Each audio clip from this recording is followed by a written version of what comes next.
讲到政治界这性骚扰一直逼出来，国民党台北市议员游淑慧指控新竹市的前议员，也就是目前的行政院政务顾问，伊是新脑国际董事长郑鸿飞。2年前捌性骚扰一名上届已经结婚的女性，郑鸿飞伫面册顶头笔画，强调无签名的指控是一种人格抹杀，也强调讲家己愿意接受调查。不过行政院长陈建仁随甲伊解除聘请，也成立这性平调查小组，要来调查这个案情。也那郑鸿飞伫咧做这个新脑国际董事长的职务，也互停职调查了。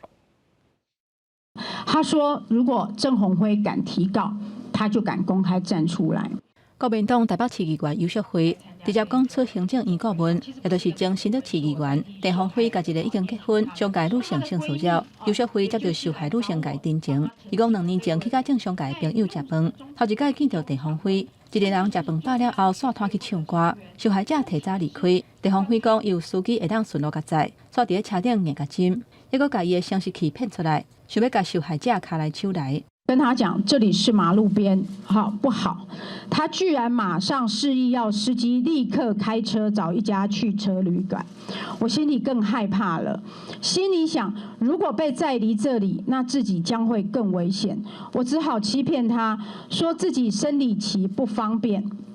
他听了后便说不方便啊，那改天好了。受害女性离开了后，心内感觉真惊吓，唔敢接郑鸿飞的电话。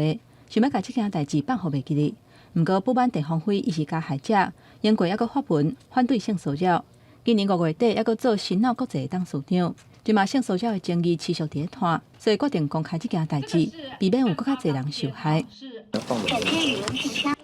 郑鸿飞加入性骚扰的风波，暂时伊伫咧人面册发4点声明反击。伊强调讲，伊毋捌违背女性的意愿，做出任何无适当的行为，嘛讲无签名政治指控是人格抹杀。反抗游淑慧个人选情困难，用无证据、无当事人出面的方式来解自污，伊愿意接受司法的调查。不过，因为郑鸿飞有行政院无极职政务顾问的身份，行政院院长陈建仁讲，伊的行为无符合社会对这个应有职务的期待，除了随改改评，嘛成立性平调查小组，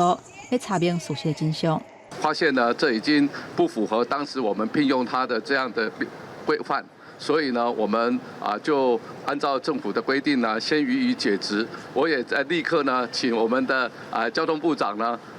设立了这一个性平调查的小组，那对这个事件呢，务必要严查事实。针对郑鸿飞才担做中华电信子公司新脑国际董事长，交通部长王国材嘛遂下令，甲郑鸿飞停职，讲会采取上界严格标准，交予中华电信组成调查小组，指控若是事实，会随界洗头路。